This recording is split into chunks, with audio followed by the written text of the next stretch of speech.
മുഖ്യമന്ത്രി പിണറായി വിജയനും CPM സംസ്ഥാന സെക്രട്ടറി MV ഗോവിന്ദനും ശരണം വിളിച്ച് കരിമല കയറി നീലിമല കയറി അയ്യപ്പനെ ദർശിച്ച് അനുഗ്രഹം വാങ്ങുന്ന കാലം വളരെ വിദൂരമല്ല എന്നാണ് വിശ്വാസികൾ പറയുന്നത്. 9 വർഷമായി ഇല്ലാത്ത ശബരിമല സ്നേഹമാണ് ഇപ്പോൾ വന്നിരിക്കുന്നത്. ശബരിമലയിൽ യുവതീ പ്രവേശനം നടത്തിയ സംസ്ഥാന സർക്കാരിന് CPMനും വലിയ തിരിച്ചടിയാണ് പിന്നാലെ കണ്ടത്. ഇപ്പോൾ ജോത്സ്യൻ പറഞ്ഞ പരിഹാര ക്രിയയാണോ അയ്യപ്പ സംഗമം എന്ന ചോദ്യങ്ങളും ഉയർന്നിട്ടുണ്ട്.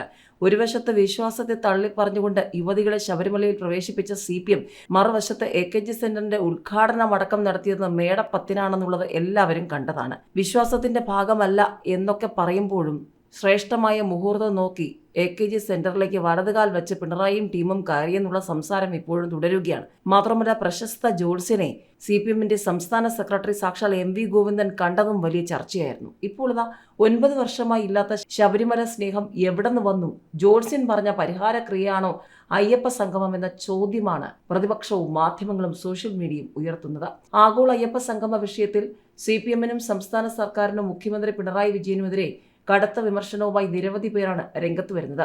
ഒരിക്കൽ ശബരിമലയിലെ വിശ്വാസത്തെ തകർക്കാൻ നേതൃത്വം കൊടുത്തയാളുകൾ ഇപ്പോൾ വന്ന ആഗോള അയ്യപ്പ സംഗമം നടത്തി കഴിഞ്ഞ 9 വർഷവും ഇല്ലാത്ത ഒരു ശബരിമല സ്നേഹം കാണിക്കുമ്പോൾ വിശ്വാസികൾക്ക് അതിൽ വിശ്വാസക്കുറവുണ്ടെന്നാണ് സന്ദീപ് വാര്യർ അടക്കമുള്ള നേതാക്കന്മാർ പറയുന്നത്.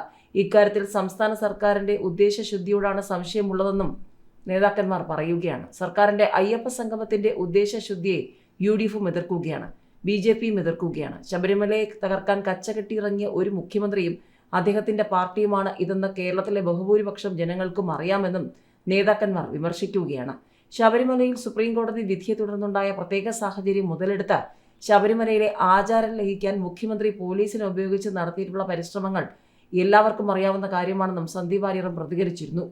കേരളത്തിലെ വിശ്വാസികൾക്കിടയിൽ CPMനും സംസ്ഥാന സർക്കാരിനും മുഖ്യമന്ത്രിക്കുമെതിരായി വലിയ വികാരം തന്നെ ഉണ്ടായിരുന്നു. ഇതെല്ലാം മറച്ചുവെച്ച ആഗോള അയ്യപ്പ സംഗമം നടത്തി കഴിഞ്ഞ 9 വർഷവും ഇല്ലാത്ത ശബരിമല സ്നേഹം കാണിക്കുമ്പോൾ സ്വാഭാവികമായും വിശ്വാസികൾക്ക് അതിൽ വിശ്വാസക്കുറവുണ്ട്. പയ്യന്നൂരിലെ ജോത്സ്യൻ കൊടുത്ത ഉപദേശം അനുസരിച്ചാണോ ഇതെന്ന് സംശയിക്കുന്നതായും സന്ദീപ് പറഞ്ഞു. മുഖ്യമന്ത്രിക്ക് അയ്യപ്പ കോപമുണ്ടെന്നും ശനിദോഷ നിവാരണത്തിന് വേണ്ടി നടത്തുന്ന പരിപാടിയുമാണ് ഇതെന്നുമാണ് പൊതുവെ കേരളത്തിൽ എല്ലാവരും പറയുന്നതെന്നും അദ്ദേഹം പറഞ്ഞു. അങ്ങനെയാണെങ്കിൽ മുഖ്യമന്ത്രി ക്ലിഫ് ഹൗസിൽ ഒരു അയ്യപ്പൻ വിളക്ക് കൂടി നടത്തേണ്ടി വരും. എന്നാൽ പോലും തീരാത്തത്ര ക്രൂരത അയ്യപ്പ ഭക്തന്മാരോടും ശബരിമലയോടും മുഖ്യമന്ത്രി ചെയ്തിട്ടുണ്ടെന്നും സന്ദീപ് വാര്യർ ആരോപിച്ചു. മുഖ്യമന്ത്രി ജോത്സ്യനെ കാണാനായി സംസ്ഥാന സെക്രട്ടറിയെ വിടുകയായിരുന്നെന്നും സന്ദീപ് പറഞ്ഞു.